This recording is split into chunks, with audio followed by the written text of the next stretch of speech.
Hey guys, the final champion reveal is here. Let's find out if Irelia can actually save Ionia. I dance not to forget. Her art looks sick.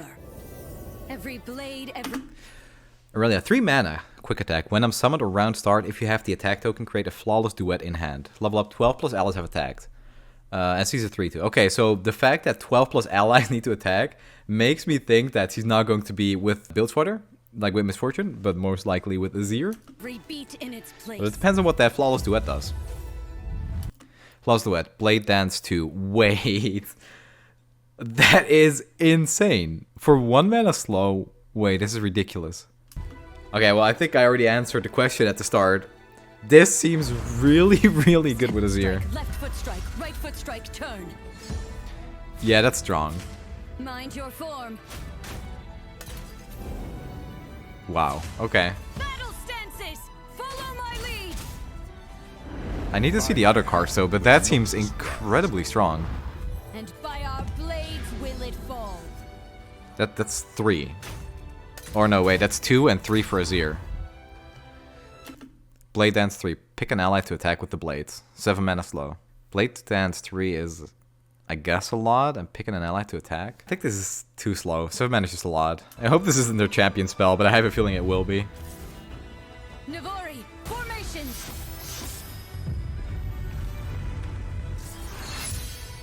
So Ionia, Shurima. Dance to the drums of war, and all our hearts beat as one. What is that level up?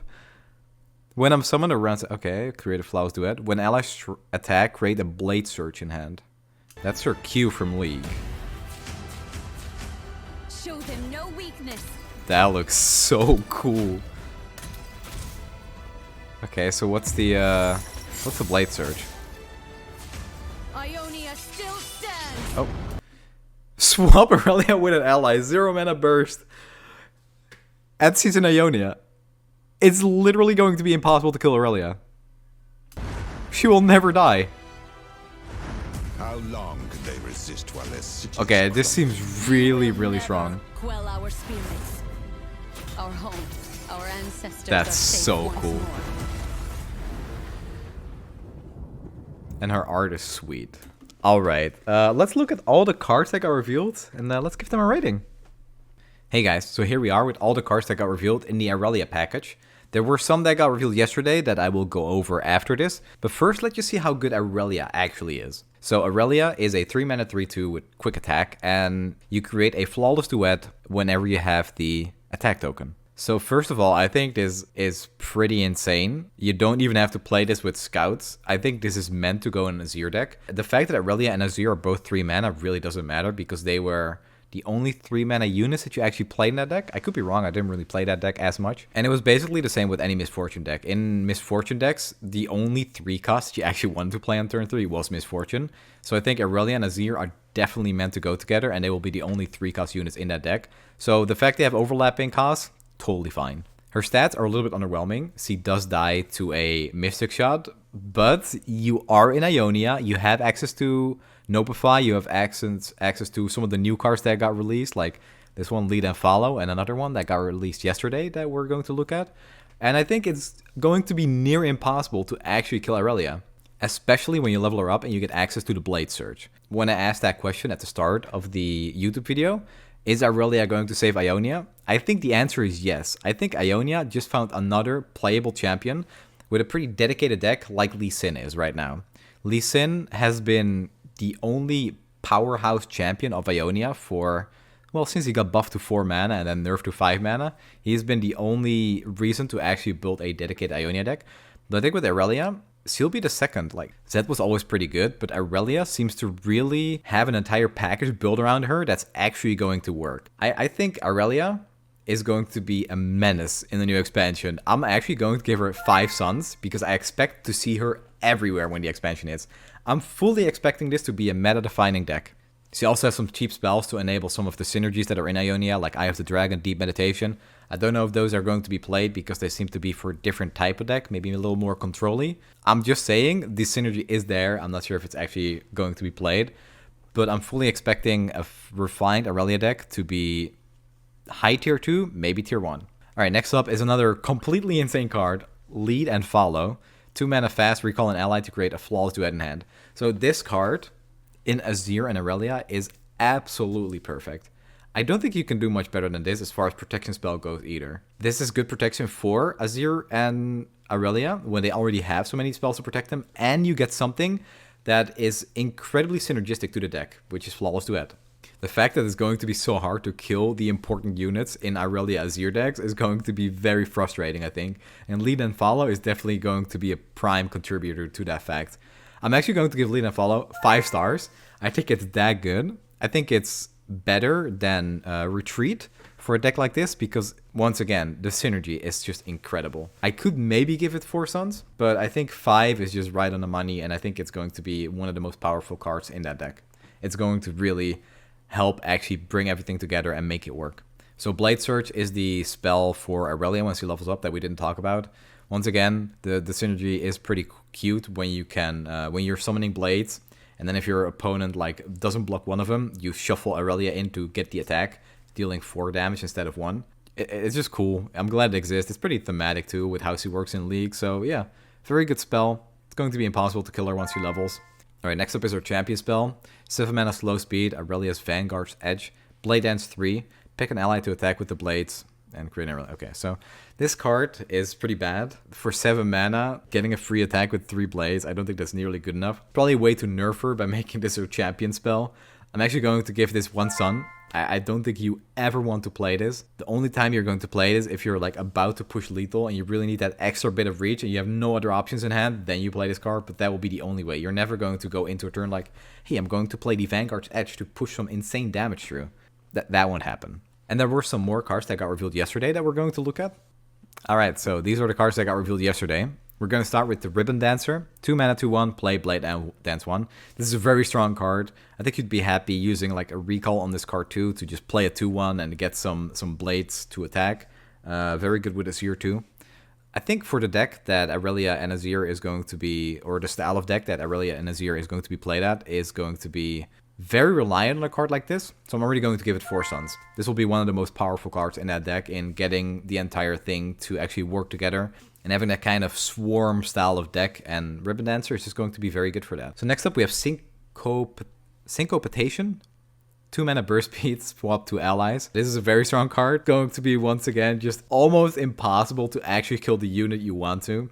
I also read that this does work with Fizz. So if you're trying to target a unit and there's a Fizz on the board, you can swap the Fizz into place of the target that's being targeted by the spell. And then Fizz will fizzle the spell, and that synergy is pretty funny. I don't think you're going to necessarily run a Buildswater Ionia deck unless maybe it's like an elusive style deck, but Syncopatation is going to go in the line of tools like Deny, Eye of the Dragon, Notify as just one of the most powerful combat tricks that you can have as Ionia, or in the game really. This is very reminiscent of a card like Troll Chant, a very region-defining combat trick that you will always have to play around and be careful of. And for that reason, because Troll Chant is also 5 suns, I'm going to give this one 5 suns too. Then we have Coastal Defender, 4 mana, 2/6. When you summon an ally, give me +2/+0 this round. I don't know if this stacks. I don't know if you can get +2/+0 multiple times, because this can stack up pretty fast with all the tokens that a deck like Irelia is going to be generating. But I still think just having a stat stick in a region like Ionia is not great. I don't think it really does that much for a region like Ionia, and I don't think you're going to go in Ionia just to have a big stat stick. I'm still going to give it 2 suns because I think it can be very powerful. I think it's really easy to underestimate this card, but right now it's really hard to imagine what kind of deck this will go into, and I think eventually it won't find a home in any of the top tier decks. Blossoming Blade. Play Blade Dance 2 as a 4 mana 3/3. This is a card you are going to be happy to run in a deck like Azir Irelia. I keep mentioning Azir Irelia because obviously that's the way they're meant to be played together. But even for a deck like Scouts, when you have a Misfortune or a Quinn on the board, this is going to be pretty strong at leveling them very quickly. And the fact that you can play Ribbon Dancer on 2, Irelia on 3, Blossoming Blade on 4, that's 3... Wait, no, Ribbon Dancer is 2, Irelia is 3, and Blossoming Blade is 3 as well. So then you're at 8 out of 12 for leveling her. If you have an Azir somewhere in there, it's going to be even faster. So I can see you leveling Irelia by turn 5 or 6. I think this is going to be a very important tool at giving the deck consistency because you keep having those open attacks or those free attacks with Blade Dance, which is just great with Sand Soldiers. So I'm going to give Blossoming Blade 4 suns. I think it's just a very solid card. Having those free attacks is incredibly powerful at making certain decks work, like enabling synergies. It's going to be an important tool for Irelia Azir, and it's probably going to make the deck very frustrating to play against because of all those blades and sand soldiers. Next up is Snnuy, Steel Crescendo. 8 mana 3/5. When you Blade Dance, I attack with the blades. Play Blade Dance 1. With Irelia, you can actually Blade Dance a lot. And then if you use Irelia on your attack token turns, and you use Blossoming Blade and Ribbon Dancer on your defending turns, having a 3/5 elusive is going to get a lot of attacks in. However, 8 mana is a lot. Irelia seems to be a bit more of a grindier version of Azir Lucian though, so I wouldn't be entirely surprised to see this as a one-off. It's an insanely strong effect, but that's basically all the positives I have to say about this card, because an 8 mana 3/5 isn't really going to get you places unless you're playing a much more controlly version of this deck, which I don't really see happening right now. I'm hoping to be wrong because this card does look very cool. I'm going to give it 2 suns for now. And lastly, we have even more spicy reveals for some of the different regions. Well, just Targon and Shurima and a little bit more Ionia actually. But these cards seems very, very strong. So I'm going to start with the Solari Sunhawk. This is just an easy 5 suns, straight up. A 2 mana 2/3 that Daybreak stun the strongest enemy. This is just an Arachnoid Sentry, but a turn earlier, and you don't get the effect where you can target something because it just stuns the strongest enemy. But as a 2 mana 2/3 card, like prime stats, this is insane. For a region like Targon, this is just going to be another auto-include 2-drop for a lot of decks. You're also just going to be happy playing this in a Daybreak deck, obviously. It's a very good tool to slow down your opponent. And yeah, I don't really want to say this, but there is some Yasuo synergy. So, you know, there's that. I'm still not a believer in Yasuo. I don't think the problem of having stun cards is something that will really... Like, you don't need more stun cards to make Yasuo viable. He has a lot of other issues, like stun cards just being bad and Yasuo being the only payoff for stun cards. We need a way to tutor him. If there was a way to tutor Yasuo, he'd be a pretty good champion, I think. But right now, you just take this card for what it is. You're happy with it because it's an insane tool for Targon. Or I guess that's something to be unhappy about because Targon is already pretty strong. And you're just going to put that in your decks because, well, it's insane. Maybe Malphite will actually benefit from this too because you can stall a bit more until you get him online. Speaking of which, there's a card that will give Malphite 10 out of 12 mana if you Daybreak this next landmark. Eye of the Rahorak is a countdown 1, stun the 2 weakest enemies, and if you Daybreak, it summons a copy of itself with countdown 2. So, over 2 turns, you're going to stun the 2 strongest enemies twice. Oh, sorry, 2 weakest enemies. That seems like a ridiculous effect. I mean, landmarks are kind of awkward, and it's 5 mana, so that's going to be the only reason why you wouldn't play this card. But I think in Malphite decks, this is an auto-include. Not sure if it's 3 of, it probably is, but it's definitely going to be a 2 of. So because this card will most likely only see play in Malphite decks and maybe in some Daybreak decks, I'm going to give this 3 suns. But this card is going to be very powerful in the decks it will find a home in, where it can actually leverage what it's trying to do. That's something to look forward to with this card. I think it's a very cool design. I think it's also really cool that it copies itself, which, you know, there's also synergy with Talia, I guess. I mean, it's on 5 mana, so that's a bit late for Talia decks. You already want to have her online at that point. But yeah, just a very cool card, and I'm happy it exists. It's really going to give Malphite a nice little boost. Shadows of the Past. 5 mana fast speed, recall each ally and summon a living shadow in its place. This is 1 sun. This is probably one of the worst cards I've seen revealed. I'm not sure why it exists. I can't even think of any like synergies except the Dancing Droplet that's in the top right here, which is actually a very strong card. But even the Dancing Droplet, you wouldn't play Shadows of the Past just for that. It's just such a bad card. We need more recall synergy to make use of cards like this, and we don't have that yet. So right now, I don't see this being played in a single deck. Profiteer, 4 mana 5/3. When I'm summoned, create a Lucky Find in hand. So I'm a firm believer in Lucky Finds. I've played a bunch of Sivir Vi with the landmark that creates 2 Lucky Finds and the Payday. And I really think that with a little bit more support, that deck is going to be very strong. Profiteer is probably not as good as the Bakai Soul Spinner, so it's really hard to justify putting this in your deck. But if there is ever going to be a Lucky Find deck, and I think in the future there will be, like, trust me guys, don't sleep on Lucky Finds. It's a very fun mechanic too, so try it out if you haven't yet. And when that deck exists, I think Profiteer will exist in it. So I'm going to give it 2 suns for now. But when a deck like that exists, it can easily act as a 3 or 4 sun card. Dancing Droplet, 1 mana 1/1 with Attune and Elusive. When I'm recalled, draw 1. This card can do so many crazy things. Like there's synergy with Monastery of Harana, with Retreat, where you can play this on turn 1, retreat it on turn 2, and then use the other end of Retreat where you summon something to cheat out a Zed or a Misfortune or an Irelia even. And it's going to be really strong when it does that. I think it needs a little bit more support though. I don't think the recall cards are quite good enough, but this card will eventually find a home in the deck and it will act as a 5 sun card. Right now I'm going to give it 4 suns because the power is there, but I don't think the deck is there yet. But when we find that, Dancing Droplet is going to carry it. And lastly, we have the Merciless Hunter, a 3 mana 4/3 fearsome, play, grant an enemy vulnerable. 5 suns. This is the strongest card that Shurima has right now. Callista and the Soul Spinner are crying in a corner. Is it called the Soul Spinner? It's the 3/2 that got released last expansion, where if an ally died, it gets +1/+1. I'm not sure what the name is. It's a Spider too, but that doesn't matter. This card is incredibly powerful. It's going to see play in 9 out of 10 Shurima decks. And yeah, I think this is exactly what Shurima needed to give the region a nice little boost. So here's a hot take. Or maybe it's not a hot take anymore by the time this video is uploaded. But I think that Renekton Sejuani is going to be tier 1, if not the best deck in the game, because it counters Nasus Trash. We don't know how that's going to get nerfed. Actually, the patch notes are in like 40 minutes from now, so maybe we do.